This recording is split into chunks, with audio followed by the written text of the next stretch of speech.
అవినీతి ఆరోపణలతో ప్రభుత్వ పరువు తీసిన ఇద్దరు అధికారులపై బదిలీ వేటు పడింది.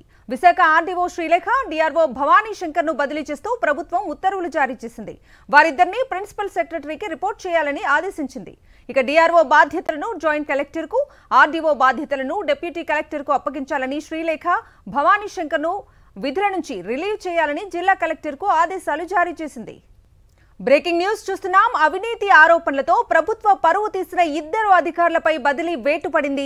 విశాఖ ఆర్డీఓ శ్రీలేఖ, డిఆర్ఓ భవానీ శంకర్ ను బదిలీ చేస్తూ ప్రభుత్వం ఉత్తర్వులు జారీ చేసింది. వారిద్దరిని ప్రిన్సిపల్ సెక్రటరీకి రిపోర్ట్ చేయాలని ఆదేశించింది.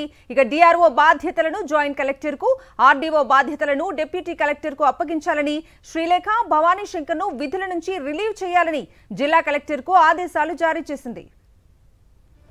ఇదే అంశానికి సంబంధించి పూర్తి డీటెయిల్స్ మా ప్రతినిధి అనిల్ అడిగి తెలుసుకుందాం.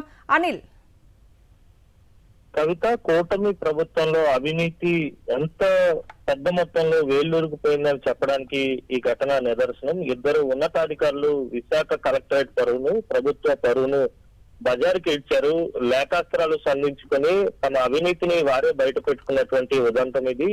ఈ నేపథ్యంలోనే ప్రభుత్వం ఈ ఇద్దరు అధికారులను కూడా బదిలీ చేస్తూ ఉత్తర్వులు జారీ చేసింది. ముఖ్యంగా ఆర్డీఓ శ్రీలేఖ, అలాగే డిఆర్ఓ భవానీ శంకర్ మధ్య గతం నుంచి కూడా భిన్నాభిప్రాయాలు ఉన్నాయి. అందులో నేపథ్యంలోనే వారిద్దరు కూడా ఒకరికి ఒకరు వివాదాలు చేసుకుని, అలాగే ఆర్డీఓ గతంలోనే ఒక లేఖ రాశారు. డిఆర్ఓ నివాసానికి ఇంటి సరుకులు, అలాగే కావలసినటువంటి కిరాణా సరుకులు పంపించేటువంటి బాధ్యత ఎంఆర్ఓలకు అప్పగించారు. ఆ ఎంఆర్ఓల పరిధిలో ఉన్నటువంటి అధికారులపై తీవ్రమైనటువంటి ఒత్తిడి నెలకొందని లేఖ ఏదైతే రాశారో ఆ లేఖ పెద్ద మొత్తంలో సంచలనం సృష్టించింది.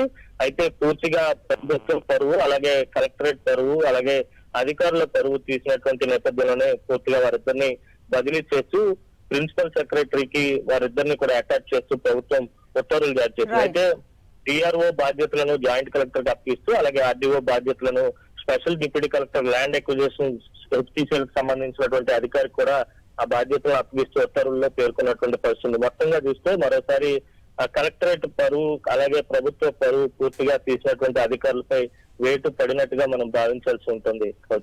Right Anil, thank you.